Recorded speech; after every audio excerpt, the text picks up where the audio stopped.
আজকে আমাদের শেষ দেখা। কালকে আমার বিয়ে হতে চলেছে। আমি আর চাই না যে আমরা আর কোনোদিনও দেখা করি। তুমি ভেবে নেবে আমি তোমার জীবনে কোনোদিনও ছিলামই না।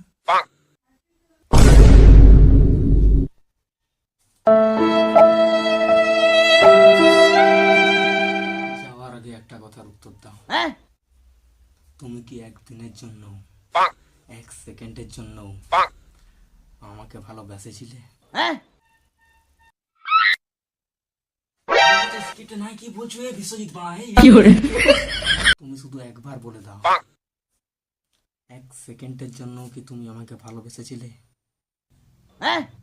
এই প্রশ্নের উত্তর না পেলে আমি কিন্তু এখান থেকে যাব না। আরে বাপ রে, সত্যি আমি এখান থেকে যাব না পূজা। তুমি কি এক সেকেন্ডের জন্য আমাকে ভালোবেসেছিলে? কি বললে পূজা? আমি শুনতে পেলাম না। জোরে বলো পূজা। আমি শুনতে পেলাম না কিন্তু। আরো জোরসে। কি করে? একদিনের জন্য না, এক সেকেন্ডের জন্য না, কোনোদিনও না। আমি শুধু এটাই শুনতে চেয়েছিলাম।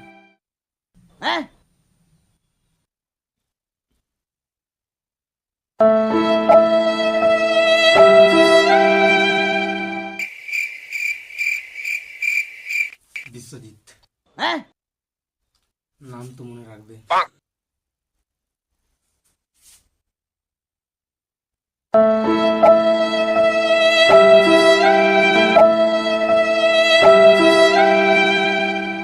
বিশ্বজিতের বিষয়ে আমি আর কি বলবো, কোথা থেকে আরম্ভ করবো? বাস এটা মনে রাখো, ওর মতো আর আমি আর কোথাও দেখিনি।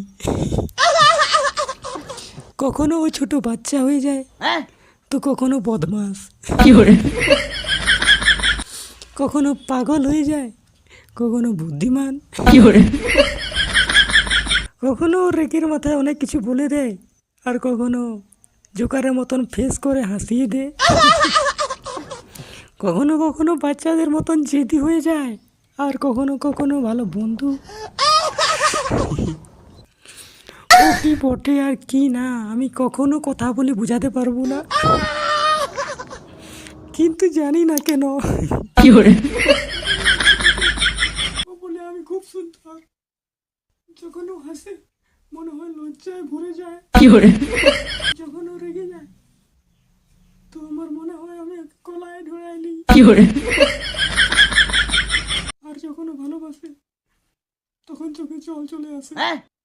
ও আমাকে মনে করায় আমি ওর জন্য তৈরি হয়েছি, আর ও আমার জন্য।